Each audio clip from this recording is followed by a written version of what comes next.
guys, what is up? Super K-Man Rocks here, and I am here for my play-in stage day number 2 overview and analysis video. We're in the second day of the play-in stage. Of course, if you haven't checked out any of my previous coverage on the World Championships, whether that be day 1, the World's Qualifying Series, or all of the pre-Worlds coverage that we did going over all of the teams, quick plug, go ahead and check that out. I'm going to try to get this out of the way early, because I want to get into this video as quickly as possible. So if you haven't checked out any of those videos, they're going to be linked up in the iCard. Go ahead and check them out. I promise they are worth your time, especially the primer, where we go over all 23 of the teams here at the World Championships, including the 4 that we're going to be talking about here today. But of course, today, we are going to be talking about the first round, I guess you could say, of the B side of the bracket. We talked about the A side yesterday with 2 teams winning, 2 teams losing, kind of getting a clearer idea of who might be coming out as a number 1 or number 2 seed for those best of 5s. We're going to be getting the same treatment here on what I think me and a lot of other people would consider the weaker side of the bracket. So if you are excited, leave a like on this video. It really does mean a lot. It lets me know you guys are enjoying the content. Of course, if you find yourself liking it at any point throughout the video, you can leave a like then and hit subscribe. I promise we're going to be posting for Worlds every single day on this channel. Every single day that there are games, you're going to be seeing a video covering them. And you're not going to be getting any more in-depth analysis than what you're going to get on this channel. Of course, I've watched all 4 of the major regions all year long, as well as all of the playoffs for the minor regions. And so definitely the place to stop by if you are looking for a little bit of a daily podcast on these games. But without further ado, let's jump right into the analysis. We get to cover the B-side, and that means we get to kick off with our first series of the B-side between the number 1 seed from the LJL in Detonation FocusMe and the number 2 seed from the PCS in the CTBC Flying Oysters. Very intriguing matchup between these 2 teams, because I don't think either is, really like game-breaking in any sense, but I do believe that both have more upside potentially than maybe some of the, essentially the worst team in this group. And so it's certainly an intriguing matchup in this first round. We'll talk about CTBC first. We'll talk about the Oysters first, because I do think that they should be favorites going into a series like this. I wasn't particularly impressed with the tape that I watched. I felt like they were much too slow to really make an impact, and not in the way where PSG is very slow, because PSG is kind of a slow team, very team fight oriented, but they're very clinical towards the end of games. They really, if they're going to go into the late game from neutral, they're probably going to win that game because of how good their team fighting is. I didn't necessarily feel the same about the Flying Oysters. I will concede that their lane phase is, probably better than PSG's, which is not particularly hard to do, and a lot of that comes from the fact that I think individually they're just pretty talented players, and they were probably skill checking a lot of their opponents a lot. At least that's what I saw on tape, but I really don't feel super confident that they're going to be able to translate that to the world stage. Potentially, they could be able to do that. There are a couple of players on this team that I, at the very least, think are good. I think Xiaoxi is somebody who I went in expecting to not like at all, because I really haven't loved his LPL tape in recent years, but he was really good for the Flying Oysters, especially in their games against PSG. And then you've got players like Jimmy, who I think have really stepped up. Another player who I've watched quite a bit of, because I watch a lot of Academy and Challengers in North America, and he's been on 100 Thieves for a little while. To see him really evolve and take some steps up, in my opinion, was really positive to see. Rest had a great playoff.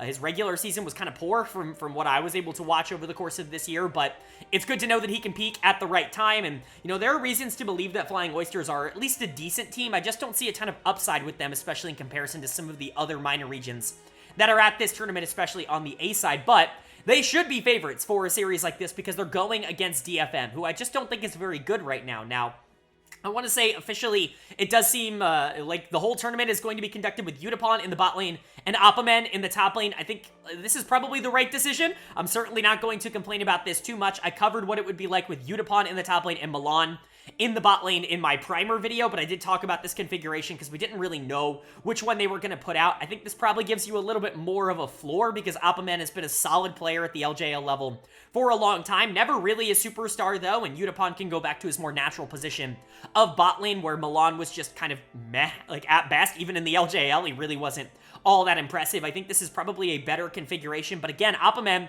hasn't played all year, not just for DFM, for anybody, and so it's certainly, at the very least, a little bit of a risk to be bringing him into the top lane, at Worlds, but I really don't see a ton of upside with this team. I like Arya and I like Udapon. I think both of them have been fine over the course of this year. Udapon in particular has been really good in both of the positions that he's played, both bot and top. And Arya, I think, has picked it up as of the back half of the year. I was really low on him going into MSI. I was like, I did not like his tape in the LJL finals in Spring Split, but I felt like his summer playoffs were a lot better. Harp is solid, but Steel has certainly not been great, and top lane's a major question mark. There are reasons to believe that DFM is just not a very good team. That's why they were in my bottom tier at Worlds alongside Team Wales, and so, you know, certainly an intriguing matchup, one that the Oysters are going to hope that they can win, but DFM very well could overperform what they've been doing over the course of this year and take this series as well. But the only way we're going to find out is by going over it. Of course, if you're new here, what we're going to do is go game by game, talking about the advantages and the disadvantages that each team was able to generate. I'll give a player of the game and a dud of the game for each individual game, and at the end of each series, I'll kind of talk about a player of the series and wrap everything up. At the end of the video, we'll preview tomorrow's games as well. So everything's going to be covered in this video, but that means we get to start it off with game number 1. And the winner of game number 1 was CTBC Flying Oyster. CFO is going to take this first game. They're going to go up 1-0 in this series, and that's huge. Obviously, 1-0 in any series is very big, but especially in these best of threes, where, you know, obviously winning game 1 puts you in such a dominant position. You only have to win one of the final 2.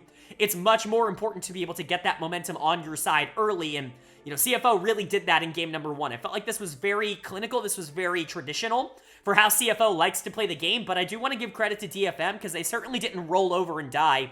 They didn't give up in this game, even when they had a really poor early game, and, you know, a draft that I think was always going to be at least a little bit difficult for them to play out the longer this game went. I think that they were at least trying to make some plays. A couple of players on the team were very active, both for good and for bad, and we'll talk about them when we get there. But for the Oysters, I really, really liked what they were able to do in the early game here. Really kind of, you know, playing this Jace Draven comp very fast, and I think that's exactly what you want to see. Typically speaking, you would be at the very least a little bit concerned about this team getting outpaced and outscaled if the game goes long, which it kind of did. It got to the point where DFM should have been able to fight, but CFO was so clinical in their mid-game that by the time they hit the part of the game where they were supposed to fall off, they were up in gold by so much that it wasn't really a problem. Player of the game for me was actually kind of difficult because I do think that there were 2 players that very much deserved it in terms of their performances. I'm going to give it to Jimmy because his scoreline is slightly better. I know that's kind of a cop-out. Scoreline shouldn't really matter, but truly both Jimmy and Shun played fantastic in this game on the Jace and the Draven, respectively. I think both of them were incredible. I just think Jimmy was probably a little bit more of the focus for how this game ended up going. Steel, in particular, I think spent a lot of time trying to make sure that the Jace wasn't a problem, but Jimmy did a great job of taking a lane that I think is one of Jace's few, I don't want to say losing lanes, because he doesn't really lose this lane, but one of the matchups where I think he can actually be out-pressured in the mid-game if things go wrong against Ahri, and still being incredibly active, still being incredibly influential, and being that mid-game Jace that we know can start to take over. We've seen a lot of mid-laners, you know, start to come up in the meta and start to take over priority. Things like the Orianna and the Talia come to mind, but I think people are still undervaluing just how good Jace and Tristana and these AD mid-laners that can be really aggressive early can be right now. I don't think, you know, they're obviously a little bit flashier and maybe a little bit more feast or famine, but I think they're just as strong as they've been all year long, and for my money, they're still the strongest in the game, and I think games like this with the Jace definitely show you why. He's able to do a ridiculous amount of damage and really just set the rest of his team up so easily in the mid game, and Jimmy and I think definitely showed that off. I ranked him as my last ranked mid laner coming into Worlds, but that's only because I think the mid lane pool near the bottom, like the play-in stage mid laners and like the Western mid laners, are all of relatively equal skill in my opinion. Jimmy could have been, you know, 5 or 6 spots higher, and I don't think I would have changed my opinion on him at all. That really is just how the mid lane rankings ended up going. I think Jimmy's fine. He's a solid player, and this was a really good performance against a mid laner who also played well in Arya, who we'll get to, and then Shun on the Draven, I think, also really did a lot of good things in this game. He was really aggressive. They played around him really well, but he wasn't giving over a lot of resources, which I think is just generally the biggest positive that you could possibly give a Draven player, especially when you're going into something like fasting Senna. You need to make sure that you do start to snowball the game out of control, because she's going to outscale you basically permanently if you don't get those shutdowns, if you don't get those resets, and so, or those cash outs, I should say. And I think Shun did a great job. Xiaoxi set him up really well. There were a couple of moments in the early game where it was looking at least a little bit questionable, but again, the mid game from CFO is really where everything started to turn around. They had great priority on Dragons, and a lot of that was because of Draven. I think the Rumble was really big and really impactful in this game. Rest did a very good job. Gemini was basically the perfect facilitator, especially in teamfights, eating up a ton of the CC and basically just doing his job perfectly. I think CFO just kind of did what they were supposed to do. It wasn't the flashiest game of all time coming in from them, but you know, you don't need to be flashy to win games at Worlds. You just need to be good, and that's what they were here. And then for DFM on the other side, Didn't love this game. You know, I want to give them credit because I do think that they hung in it. They didn't give up. They went down quite a bit of gold in the early game, but you had a couple of players that were still being super active. Arya is definitely the one that I want to point out. I think Arya actually had a really good game on the Ahri. I think a lot of people are going to criticize him because he went Everfrost in this team comp where you're lacking damage. I think you're relying a ton on the Senna to get super far ahead if you are going to build Everfrost, but you know, I get it. I get people don't like this more passive Ahri build. People want her to be an assassin. People want her to be a big damage dealer, but she still kind of is. I mean, look at the damage she was able to do in a lot of these fights. She was basically one-shotting the Jace at the end of the game, even without building assassin. That's just what Ahri does. It's the reason I push back on this low damage Ahri build being bad ideology that's kind of permeated the community throughout the year, because it's not low damage. Ahri naturally, like with her base scaling, has so much damage that you can afford to go things like Everfrost and get away with it a little bit more consistently, and Arya did show that. He was very impactful. I don't think building damage would have done more for him this game than building Everfrost, but I do understand on the baseline level why people would complain about that. But I think Arya was actually really good. This is a matchup that he should do relatively well in. I like Arya into Jace, and I do think he executed on it well, but the rest of the team, in my opinion, just could not keep up. The other very active player was Steel in the jungle, but especially towards the back half of the game, that was more so a negative than it was a positive. He's going to get my dud of the game. A lot of those engages coming out on Vi were just on the wrong targets. Ulting the Sejuani a ton over the back half of the game. His team fighting in general was just very bad, and this was a concern for me going into the tournament. I like Steel. I've been a fan of Steel for quite a long time, but I was not impressed with his tape in the playoffs. I wasn't impressed with him in spring either, and he's a big reason why I'm lower on this team. It just doesn't feel like he is a, you know, world's caliber jungler at the current moment, and I think that kind of translated, and that showed up in this first game where it just wasn't very clinical, wasn't very technical. I think they could have won some of these fights if the Vi had played a little bit better, but at least he's looking aggressive, at least he's looking to try to make plays. I think that's the most important part. Yutapon, Harp were fine. I guess the Senna was fasting and it was useless. Got super far behind, got basically no XP. This team did not feel comfortable playing this pick. I do think Senna is very playable in the current meta right now. I think that in general, she has a lot of advantages and a lot of positives if you do want to shift your focus and your direction towards other lanes. You know, if you want to play something weak side but don't have access to like Ezreal or something like that, then Senna makes a lot of sense. But you do have to actually try and get that scaling online. If you're just playing super passive and giving over resources, you're just going to continue to fall behind, especially against something like Draven that can create his own action. Yutapon, I don't think, played very well in this game. Harp was kind of irrelevant on the Maokai support. Oppamen was not very good on the Aatrox. Nobody really impressed me in game number one outside of Arya for DFM, but at the very least, they were looking to make plays in the mid game. They just got too far behind, and their team fighting was a little bit too sloppy for them to be able to come back. I don't think that CFO has shown anything to say that they are unbeatable in a series like this. I think DFM just needs to step up. Both of these teams clearly have their flaws, and in my opinion, clearly aren't exceptional in terms of talent, and so if either of them can show up and play at a really high level, that's probably going to be the way the rest of the series goes. But remember, it's only game two. I know game two could be an elimination or a bracket demotion, whatever you want to call it, game for DFM. They have to win it, but one game isn't enough for me to say that that's definitely out of the realm of possibility. I think CFO looks really good, but are they going to be able to carry it into game two, or is DFM going to bounce back, tie up the series, and bring us to a game three? Well, the winner of game number two was CFO. They are going to take game two. They're going to wrap up this series very, very quickly. They're going to take the 2-0 win, and they looked even more dominant here in game two. This one was significantly less close than game number one. At least in game one, DFM started to fight back as the game continued to go on. It never really felt like they were entirely out of it. They were always, you know, more or less one major fight away from being able to stay in the game. Not so much in game number two. This was a demolition. Let's be entirely honest. This was CFO being the better team by a considerable margin. A lot of mistakes from the side of DFM. A lot of players just kind of coming in and not necessarily doing the things they should be doing, making mental lapses and being over-aggressive, just not playing a very clean style of League of Legends, and CFO was very happy to capitalize and take advantage of that with a lot of these players on champions that I think they are very, very comfortable on, which we will talk about. That has to start with our player of the game and the player of the series as a whole, which is going to go to Xiaoxi in the support position. I truly do believe he's the best player on CFO. He has been over the course of the playoffs, or at least in my opinion, he has been. Some people will argue rest. I've seen him ranked pretty highly. He had a couple of really good games. He's also just kind of invisible in others. but I think Xiaoxi is very active in a lot of the games that they end up playing, and, you know, if you've watched the LPL over the past few years, you know you can't give him Blitzcrank. This is his champion. This is what he does. He gets to play Blitz, and then he moves around the map, and he absolutely tears your team apart. And that's exactly what happened here, whether it was consistently being able to get on things like the Rakan and stop the engages from basically ever happening, or more importantly in this game, consistently going into his own and into the enemy's jungle to destroy Jarvan's game plan and really not allow him to play. And that was a big problem for DFM, as they had no jungler this game. And we'll talk about Steel. He was not good in this series, but Xiaoxi is a big reason why it ended up going so well for them in this one. If you're going to be able to give him Blitzcrank and let him play like this every game, it's going to go just as well as it did here. And then the rest of the team, I do think, also backed it up. Shun was great in this series. You're really hoping he can just be a consistent carry for this team. I talked about how I think AD carry at this tournament is a little bit weak, in my opinion, or at least in comparison to what it has been over the past few years. Obviously, not at the top. The best teams have great AD carries, but in terms of the play-in stage, the depth at this tournament, I don't think it's particularly great.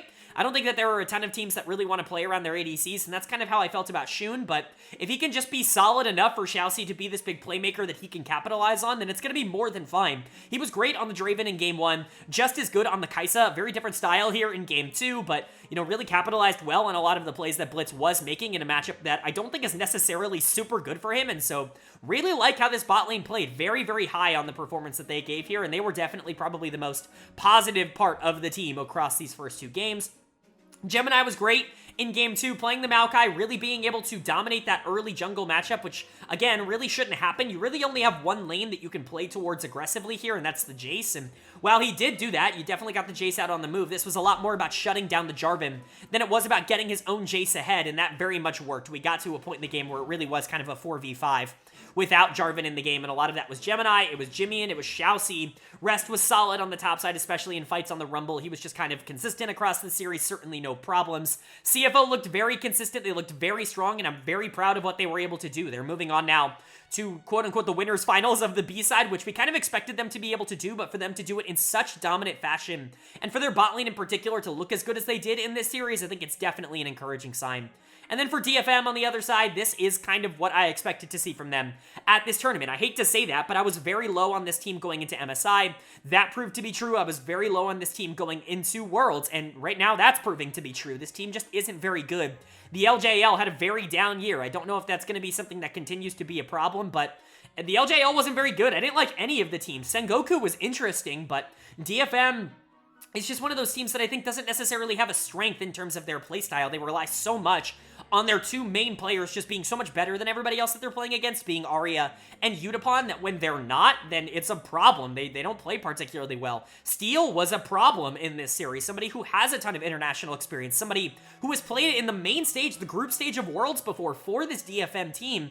He's awful in his first two games. Like, there's really no other way to put it. We can talk about how Game 1, he was at least making plays on the Vi. He was going out and being aggressive. It was just the plays weren't exactly great plays. I guess you could say the same thing here for Game 2 because he was consistently invading on the Jarvan, trying to establish pressure early, but he had no support from his laners. He has a losing mid lane matchup, and he consistently was pushing forward early only to get caught out by Maokai or Blitzcrank or somebody and just die over and over again. We got to the point where it was 15 minutes into the game, and he was completely irrelevant. He was out of the game. There was nothing he could do. It's just a mental lapse. Like, I don't really know what to tell you. This was a bad game from Steel, and this was somebody who I was already starting to doubt based off the tape that I saw in the LJL finals. And so, didn't love Steel, and really, I'm going to be very concerned about him and whether or not DFM's going to be able to win a game at Worlds this year if he's going to play like this. Oppamen also was horrible on the Aatrox in both games. He was a major negative, consistently giving overpressure in a lane matchup that I really don't even think is bad for Aatrox, but again, this is a guy who hasn't played competitive in 2 years, so you kind of want to give him some time, but there isn't time, right? You got 2 games here, and now you're 1 series away from elimination. There isn't time to get him acclimated to the rest of this team and to this stage. He had to be ready to go now. If you were going to go with this lineup, Oppamen had to be ready, and it just does not feel like he is ready. Yutapon was fine, I guess. He tried to, pressure early on the Xayah in a winning matchup, but only so much you can do. Harp was consistently getting caught out. Arya was nothing in this losing matchup. This R5 Akali into Jace, which I just think is such a miserable pick. Like, I don't really understand what DFM is doing. It feels like they are bad, and they probably could be the worst team at this tournament. We'll talk about, Team Wales. They have a series coming up, and we'll definitely get some more clarity on that there, but DFM certainly performed like the worst team at Worlds in this series. This was awful from them, and I just don't expect this to get better. I think they're going to be one of the teams that we look at as just a non-threat throughout the rest of the play-in stage. And then for CFO, like I said, nice win. They're going to be playing the winner of BDS and Team Wales later on in this tournament for a chance to come out as the #1 seed from B side, but they looked pretty good here, better than I expected. If the bot lane is going to be consistent, if, you know, mid and top are going to win individually and Gemini can just support and facilitate the rest of this team, they could be competitive. I'm still not sold on them as one of the more interesting play-in teams at the tournament on the same level as like Loud or PSG, but I do think that there is an opportunity for them to get into a best of 5 and make some noise, maybe a little bit more noise than what I was expecting at the beginning of the tournament, and a lot of that has to do with what they showed here. And then moving on to our second series of the first round here on the B side of the bracket, and this one, I feel less confident should be close, right? This should be a blowout. This is one team that is proven to, at the very least, be competitive at a pretty high level, and another team that I think is maybe the worst at the entire tournament. It's a matchup between the #4 seed from the LEC in Team BDS and the #2 seed from the VCS in Team Wales. A very intriguing matchup, I guess, in the sense that BDS has kind of dominated their way here. Them destroying Golden Guardians in the World's qualifying series was certainly not what I predicted. I thought it would be a close series. I thought both teams were relatively evenly matched, and that was not the case. BDS completely blew them out of the water, and it really did feel like they felt like they got some of their spring confidence back, specifically players like Adam and Crowny, who had really been the two that have driven BDS forward for most of this year. Adam, in my opinion, has been the best player on BDS, the single most valuable top laner in the league to his team in terms of wins. You know, Broken Blade definitely has a conversation for that, but Broken Blade also plays with better players. You know, however you want to calculate that, I think Broken Blade's a better player, but I think Adam is more valuable, you know, etc. However you want to say that. Adam has been phenomenal, and he destroyed Licorice in that Golden Guardian series. He was my player of the series for the World's qualifying series, and to step up and be that guy again, that's massive for this team. Being able to play through top lane, get those counter picks, and really dominate lane and translate that into the late game, that's been a strategy that BDS has really not relied on, but really utilized very well over the course of this year. And then, of course, Crowny and Lebrov have, at times, been the best bot lane in Europe over the course of this year. Crowny, in particular, has really been able to step up and play AD carry at a very high level, but his inconsistencies were understated, in my opinion, down the stretch. I felt like I was the only person talking about just how bad Crowny was in the second half of the year. Summer Split was really not good for him. He was like a bottom 4 AD carry in the league in summer, and he wasn't very good in the season finals either, and so there is reason to be concerned, but again, he was really good, definitely better than Stixay and Huhi in that World's qualifying series, so if they can get their form back from what they had in spring, it's gonna be fine. And then for Wales on the other side, I'm not high on this team at all. In fact, there's only one player on this team that I really feel good about at all, and that's Glory in the mid lane. I do quite like Glory. I think he's very underrated. I think a lot of people watched Wales and watched that they weren't very, you know, cohesive as a team, and they weren't very good in the mid game, and they just assumed that everybody on the team sucks. And that's a fair assessment, I think, in most cases, but Glory's actually pretty good, in my opinion, and somebody that you definitely need to watch out for. I think if he was on a better team, with better teammates around him, he would look better, but he's a great early laner. His struggles do come in the fact that he doesn't play with his team particularly well, but nobody on this team plays particularly well with each other from what I've noticed. And then BA, I think, is interesting. Artemis, I guess, theoretically could be interesting. This bot lane, I think, could theoretically do something, especially if the bad version of BDS shows up, but topside, I think, is just bad. Sparta and Beanjay, I basically have no confidence in. I've seen people rank Beanjay high, but I think a lot of that is just because he's been to Worlds before. I think if you watch the tape from him in the VCS this year, it's not good, and I don't project him to be good at this tournament, but BDS should be able to crush this series. This should not be close. This should be a very quick 2-0 sweep. In my opinion, this is the most lopsided matchup in the first round, and every other first-round matchup has been a 2-0. This should follow suit as long as BDS takes care of business. But are they going to be able to do that? Well, we're going to find out, of course, starting with game number 1. And the winner of game number 1 was BDS. They are going to take the first game of this series. They're going to go up 1-0, establish their dominance early, and this was a traditional BDS win. This is exactly what they were able to do so many times in the spring split and in the winter split even. Really establish pressure through the top side of the map, continuously put a lot of resources into Adam when he gets a counter pick that he really likes on one of his signature champions, this time, of course, on the Darius, and then just bullying the other top laner over and over and over again. And that's the strategy that BDS did end up going for in this game. Player of the game is an absolute no-brainer. It definitely goes to Adam in the top lane. He's been spectacular. He's played 4 international games so far this year, and he has really dominated in all 4 of them. It's been really fun to watch. I get that Sparta is not very good, and we'll talk about that. I really don't have high expectations for him as a player, but Adam obliterated him in this game. You cannot first pick blind Renekton against Adam. He's going to pick Darius, and he's going to brutalize you in laning phase to the point where that champion becomes completely useless. Even by the mid game, where Renekton still does have typically some power. Adam was fantastic. Of course, Darius is one of those champions that you have to not let him get. There are so many of them now at this point. The Garen, obviously, from the World's Qualifying Series, the Darius here. We know about the Olaf. We know about the set, like, going back in the day. There's just so many things that Adam's really good at. Not that he can't play Renekton or Cassante or any of these more meta top laners. He's just very versatile, and I think that he's really proven himself to be one of the more explosive top laners at this tournament, let alone in the West. And, he had another dominant game. Hopefully he's going to be able to keep that up. Sheo is another player that you simply have to shout out. He has been crazy consistent over the course of this year. Even when BDS was struggling, Sheo certainly had his bad games, but I think a lot of it was due to the fact that, he just is a little bit worse without pressure on the map.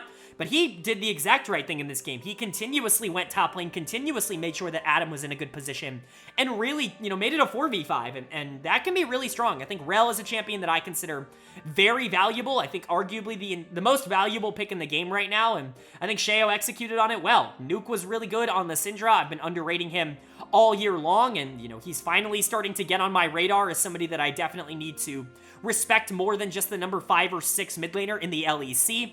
Crowny and Lebrav were solid. They were, playing, I guess, quote-unquote weak side, but it was like a strong side, weak side. They were a winning lane on the weak side, which is fine. I like the Oyster pickup here. Oyster, in my opinion, is still the best support in the game, although Rakan is a very close second for me. I think they're definitely better than Nautilus at the current moment.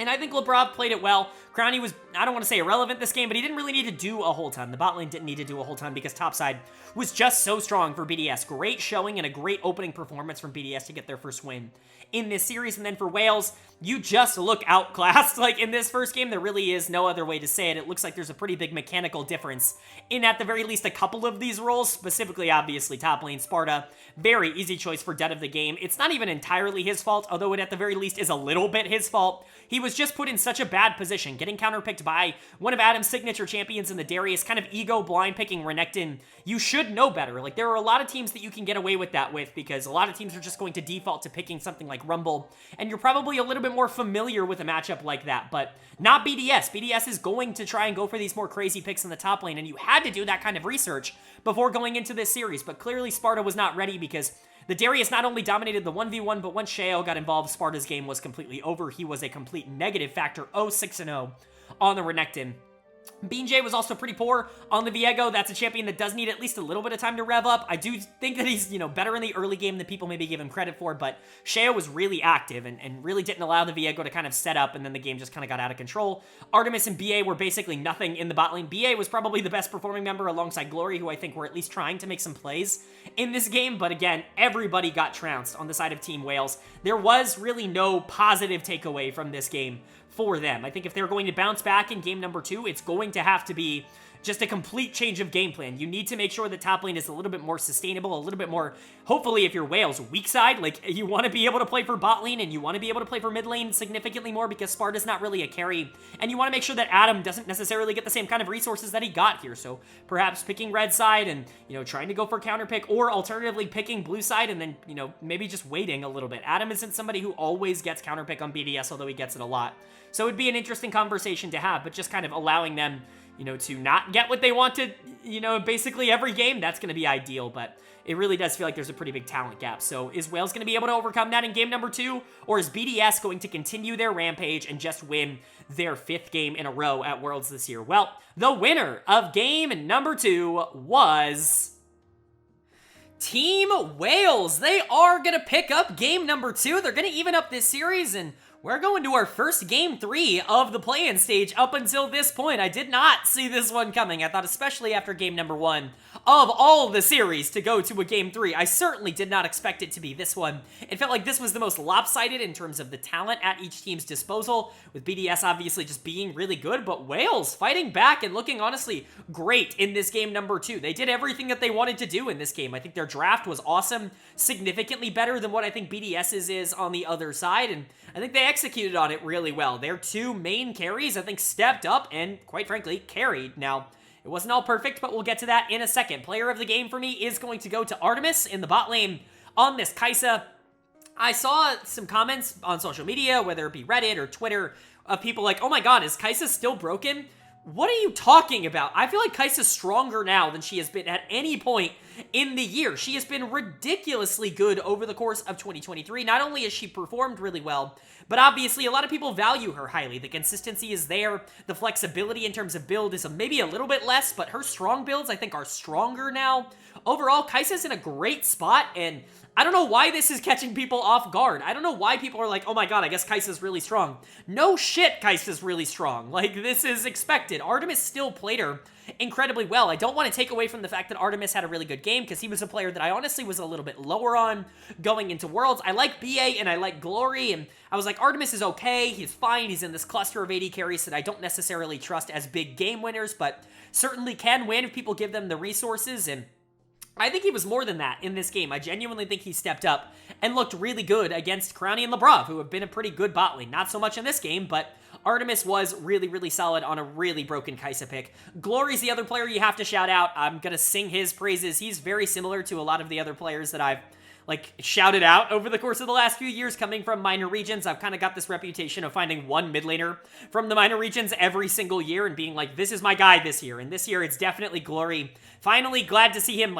actually have a superstar level game, I should say, at Worlds, because this was awesome. He destroyed Nuke. Nuke had a very bad game on the Taliyah, and a lot of that was Glory just, imposing a lot of pressure, I should say, in a matchup that is pretty favorable for the Syndra, in my opinion. Taliyah needs to get out on the map.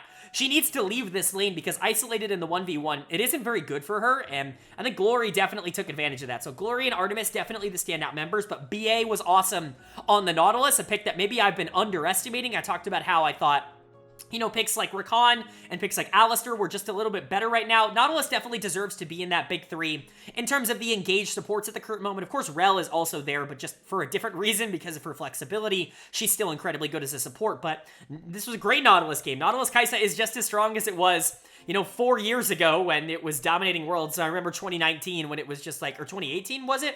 Where it was just the most dominant bot lane in the game. Yeah, it was 2018 because the Invictus Gaming skins, but it's still just as good. It's still absolutely dominating, and BA was awesome. B&J looked a lot better here in game number 2. Sparta still had his problems in the top lane. I think isolated 1v1 Adam is definitely just a better player, and we knew that going into the series, but it's good to see the rest of the team step up enough where, the Cassante losing really isn't that big of a problem. Just in general, Wales, I think, had a better draft, and they executed on that better draft. Their scaling's really good, and I think they have a lot of winning lanes here, and so good stuff from Wales, especially Artemis and Glory. And then for BDS on the other side, couple of the worries, couple of the summer split tendencies came out in this one. This is kind of much more akin to what we were seeing towards the back half of the year, with Nuke in particular just kind of struggling, although he was actually probably one of the better members of the team when they were struggling. It was really Crownie and Lebrov that, had a lot of problems, and they continued to kind of struggle in this game. I love Ezreal Braum. I think it's a very good lane right now.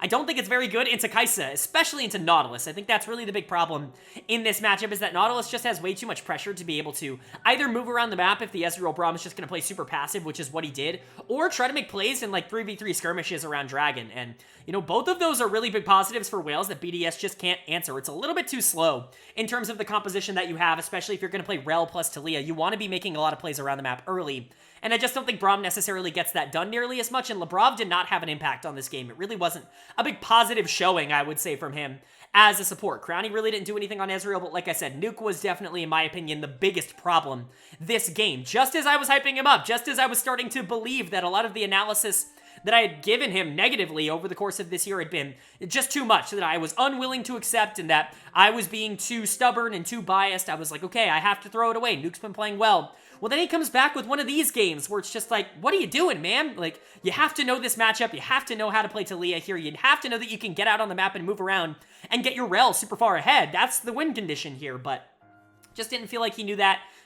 He was really bad in this game, and really bad in the laning phase in particular. Like I said, Sheo didn't really have a ton of help, but Beanjay was good on the Viego, got a little bit further ahead in the early game, and that champion does scale incredibly well. Wales in general scales incredibly well towards the teamfight stage, and so when Sheo lost that pressure early, specifically on a champion like Rel that does lose a lot of relevance having to play from behind, it just becomes significantly more of a problem. Adam was fine in lane, but again, only so much he can do on the Renekton if the rest of his map is losing, and so not a good game from BDS, but again, it's still tied 1-1. You have to hope that this game is an outlier for the LEC, because they shouldn't be losing to Team Wales, who I thought was the worst team at the tournament. They're clearly not. They clearly have more upside than maybe I was giving them credit for. Maybe DFM is worse than I was giving them credit for, but this is a big game 3. If Wales is able to complete the upset, that's awful for BDS, because that means that at best they can get out of this group as the number 2 seed, and they might have to play a best of 5 against a team like PSG on the other side of the bracket to get out of groups, which is certainly not a given by any stretch, so this is a really important game for BDS. I know it's not the end of their tournament, but you're going to be in a much better position winning this game than you would be losing. But for Wales, what a massive upset it would be for them to be able to take down one of the major regions, the only major region in the play-in stage. Are they going to be able to do it? Well, the winner of game number 3 was Team Wales. They are going to take game number 3. They're going to take this series. They're moving on into that winners finals matchup on the B side of the bracket. And man, what do I even say? What do you even want me to say? It is comical at this point. Just what happens to Europe and the LEC when they get into the play-in stage at Worlds.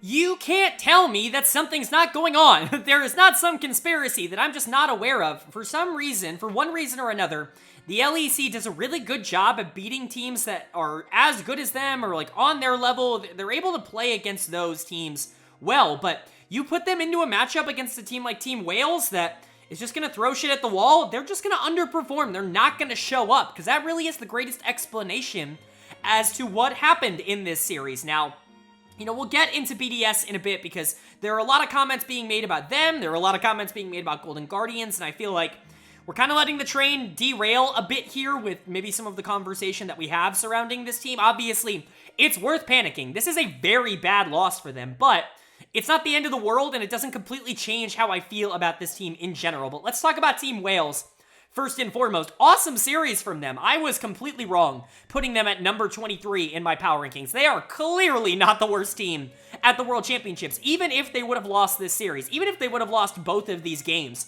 I think some of the minor decisions that they're making are just not indicative of what a bad team would make, right? They know what they're supposed to do.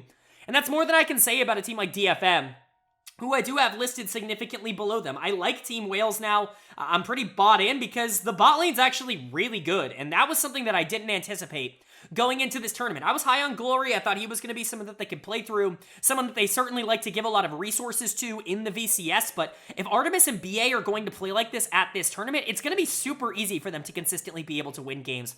Artemis is going to get player of the game for game 3. He's also going to get player of the series. Pretty much a no-brainer for me here. That Kaisa game in game 2 was really dominant. He was able to get a lead early and kind of put a lot of pressure on the enemy team there. And then the Xayah here in game 3 was just as good. Maybe not just as good because game 2 was awesome, but Artemis was really good on the Xayah here.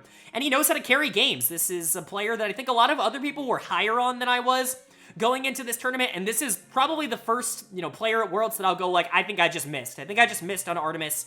I think I was too low. I think I wasn't valuing him enough. He was really good in this series, specifically in this game where, the Xayah was fun. And then BA. BA continues to be solid. I was high on BA, or at least relatively high on BA in comparison to other analysts. I thought that he was one of the better members of this team, and he was really good in this series. This Nautilus game was really active. He was moving around the map, trying to play with the LeBlanc a little bit more, which I find a very intriguing strategy, especially if you're going to pick a lot of early winning lanes like Wales had. Your concern here would be that you're going to lose pressure in the mid game, because look, you're going into Ezreal, you're going into Syndra, you're going into Renekton, you're going into Gragas. Like, mid-game is where BDS is going to try to power spike here, but if you can get BA on the move, if you can get the Nautilus a little bit more active, especially after winning a lot of these winning lanes, then you're actually in a pretty good spot to neutralize a lot of the advantages that BDS should have in this game. And I think, BA was a big reason for the win, but him and Artemis, definitely the standout members. Shout out Sparta, though. Like, I was really down on him in the pre-Worlds coverage and the primer. And I looked right, certainly through the first game, but even through the first two where he really wasn't all that exceptional, even in their Game 2 win. But Game 3 was awesome. He finally picks up the Cassante. This is a champion that I still consider to be the strongest top laner in the game. I know people love Renekton, but Renekton has his flaws. Renekton has his counter abilities.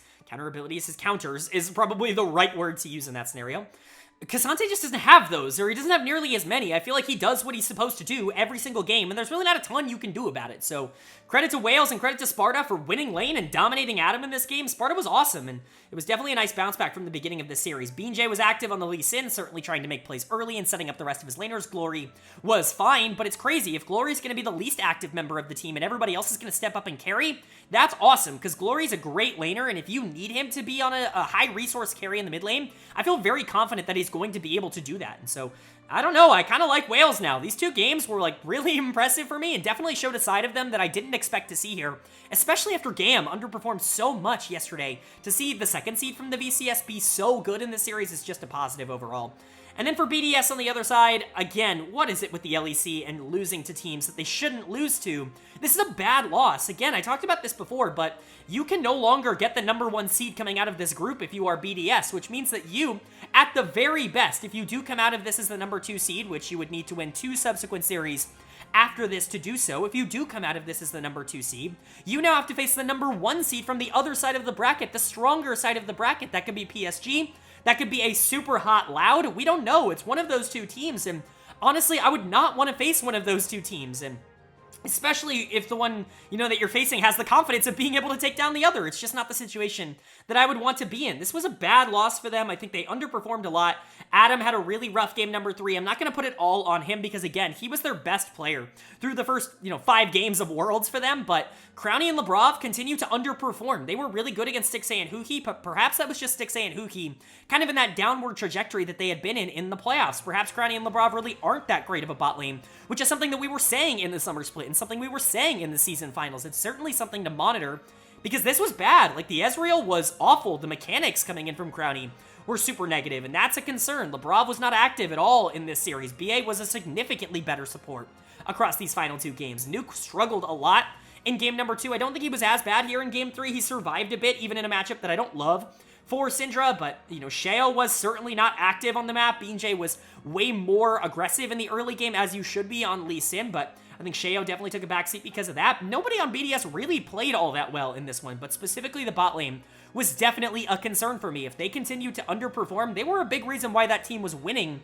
in the first place. If they're not going to be good, this team's not going to be good. That's just kind of how it is, even if I do like Adam and Sheo to an extent. BDS is concerning me. Now, the Golden Guardians debate, I hate this idea that because BDS crushed Golden Guardians and then lost to Team Wales, that Golden Guardians is like the worst team in the world. I get the transitive property, but unfortunately that doesn't really work all that well in League because matchups matter so much, like individual ways that teams play against teams. I think BDS was more well prepared to play a team like Golden Guardians that is a little bit more structured than a team like Team Wales that's really just going to try to go out there and win early. Like, it's just a matchup problem, a matchup nightmare. I'm not trying to defend Golden Guardians because they shit the bed in the World's Qualifying Series and they deserve criticism, but I don't think it's quite as simple as BDS beat Golden Guardians and lost to Wales. That means Wales would have beat Golden Guardians. I don't think it's quite that simple.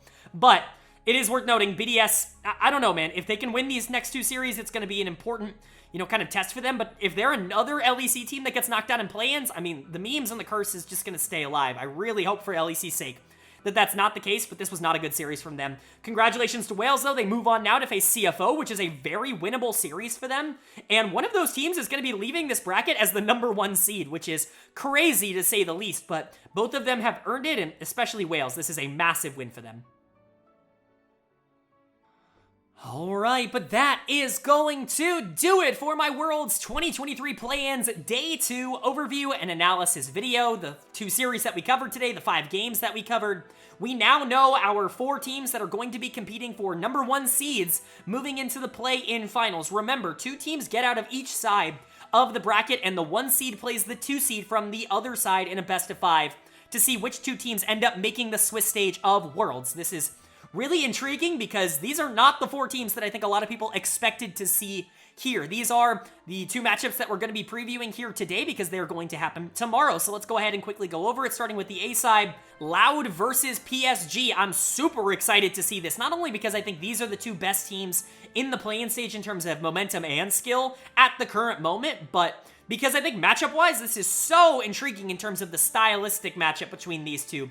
Loud being super aggressive, wanting to play in your face, wanting to play fast and early, and PSG being probably the slowest team at Worlds, wanting to take it a little bit slower and maybe play for team fights a bit more. I think it's very much a contrast of styles, and I think it's going to be a lot of fun to see which one can end up coming out on top. I would have to predict PSG, just because I do believe they are the better team, but man, Loud is awesome. I said that in my primer. I love this team. I think they're incredibly talented, and GAM was a good team as well, in my opinion. For Loud to be able to take them down so cleanly, I actually favor the aggressive style of Loud, and so I hope this goes to 3 games because I really like both of these teams, but I'm very this is basically 50-50, but I'm very narrowly going to give this to PSG. And then for Wales versus CFO, very intriguing matchup. I don't really know how to grade this series because Wales actually played really well in that series against BDS, but CFO is a team that I trust quite a bit. I trust the top side of CFO a lot more. Like, Rest, I think, is way better than Sparta. Jimmy is maybe not as good as Glory, but it's really going to come down to the bot lane for me. Is, Artemis and BA going to be better than Shun and Xiaoxi? Like, that's really the question. I think Xiaoxi is probably better than BA, but I do think that Artemis is probably better than Shun. I think it's going to be an intriguing matchup. I'm very tentatively going to go CFO. I'm going to go the Oysters in this one because I did value them a bit more from their domestic tape. But again, another matchup of two teams that I think have kind of played very similarly in their first series at Worlds. Wales, obviously taking down the better team could just straight up be better. But, I like my PCS teams, as you can clearly see. I've got PSG and CFO winning tomorrow. But let me know what you guys think down in the comment section below. Who do you think is going to be taking these two series? What did you think of the two series here today? Of course, if you enjoyed the video, leave a like. It really does mean a lot to me. Lets me know you guys are enjoying the content, and it helps get this video out to a lot more people. Of course, if you're new here, hit the subscribe button. We post about Worlds every single day on this channel that there are games, and so if you want daily, comprehensive, in-depth coverage on these games from someone who's watched all the tape leading up to this tournament, this is the place for it. Hit subscribe and hit that bell so you can be notified when those videos go live. But of course, with all that being said, I hope you all are having a great day. I hope you continue to have a great day. And I will see you all later.